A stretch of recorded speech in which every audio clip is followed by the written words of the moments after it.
Hi, Pocket. In this video, I learned some new slang for my friends, and it's about to be everyone's problem. What if there was a way to turn a Palico into the ultimate weapon of destruction? A Palico who could hunt on its own, practically a fully fledged hunter. The Palico of Wilds are certainly potent, with multiple schools of magic under their belt: conjuration, pyromancy, restoration, and even necromancy. They get their own weapons, with armor and stats and elements. So, I wondered, would it be possible for a Palico to clear a hunt entirely on their own, without any intervention from the hunter? First, I started to look into what armor skills and abilities the hunter has that might be able to give their Palico a boost. After all, in this experiment, I'm not the team carry. When you want to mercy pocket your Palico, there isn't a better skill than Palico Rally. This armor skill has 5 levels, and simply increases the Palico's attack and defense by 25%. A massive buff, no doubt, but it's not very common on gear, and doesn't exist as a decoration. The Clerk set is probably the easiest way to obtain it, and this can be made with coins from the arena. Up next is Wide-Ranged. This skill allows the hunter to share the effects of certain items with nearby allies. At level 5, these items receive full effectiveness, allowing us to share powerful buffs like demon drugs and armor skins with our little powerhouse, and even potentially heal them should they take too much damage. Of course, Mushroom-mancer is an age-old combo with Wide-Ranged, allowing the hunter to eat mushrooms for a bunch of demon drug and armor skin like buffs, alongside healing.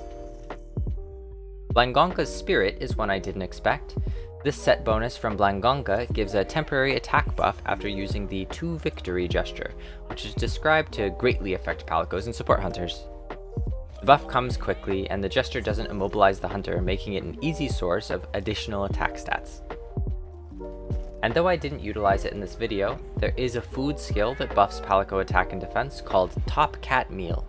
Unfortunately, it's one of the 13 random food buffs, which means it's about a 15% chance to get whenever eating a full meal.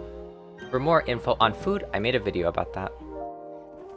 Once my Palico was all buffed up, I set out to do a test run on a tempered Chotacabra.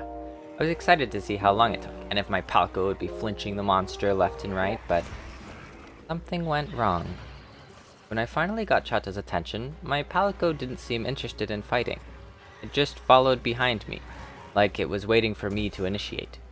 Even when I would fake hits near Chota, my Palico still wouldn't intervene, like a Pokemon waiting to check my gym badges before acknowledging my authority.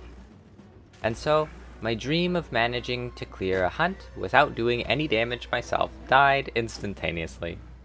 It seems like the Palico won't attack monsters the hunter hasn't attacked yet, even if that monster is actively murdering the hunter.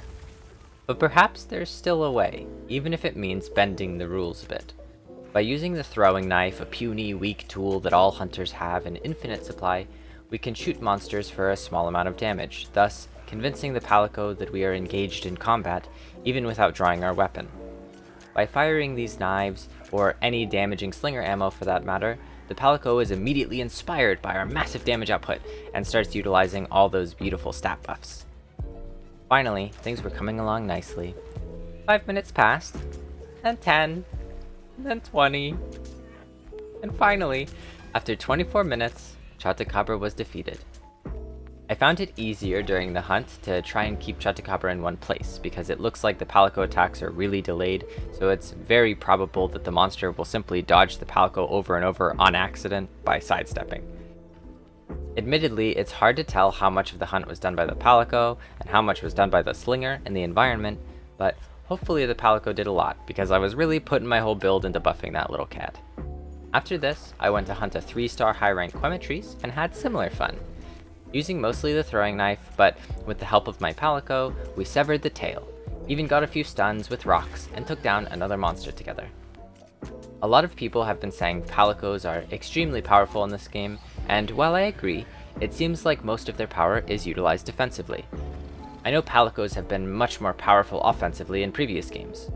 At least in Rise, fighting type Palicos and bomber type Palicos could do a ton of damage, and cause way more flinches than the Palicos in Wilds. And even before that in Generations, your Palico was literally its own weapon, where you could play as them and bring along 2 other Palicos, fighting as a troop of 3 with literally 9 lives. While I wish Palicos were still playable, It by no means reduces the amount of fun I've been having with my cat in wilds. I could see this build being even more effective with an additional hunter around, not just because they'd actually be using their weapon and fighting the monster and doing normal damage, but because in 2-player hunts, both hunters are allowed to bring their palicos for double wide-ranged Palico Rally Blangonga Warcry buffage. Alas, at 3 players, palicos are sent to rest, and this build becomes a tragic mess. But at least Blangonga's Warcry could still work. And wide-ranged is always a good skill for supporting friends. Regardless, and are you ready for this cool new slang? This build is low-key mid, no cap. This Palico buffing build is far from the deadliest build on the block, and it won't be achieving any speedrun times, but judging viability depends entirely on where you place that bar. Using only the slinger and buffing my Palico, I'm certain I could hunt nearly, if not all the monsters in the game within 30 to 40 minutes, using only slinger ammo, the environment, and that steady stream of damage from the Palico. Oh? Calling my bluff, huh? Well, I guess I'll just have to hunt Xochitl with Palico Rally and without using my weapon to prove it. Oh no, wait, that video isn't out yet. So, we'll have to wait and see if I can pull it off. No spoilers!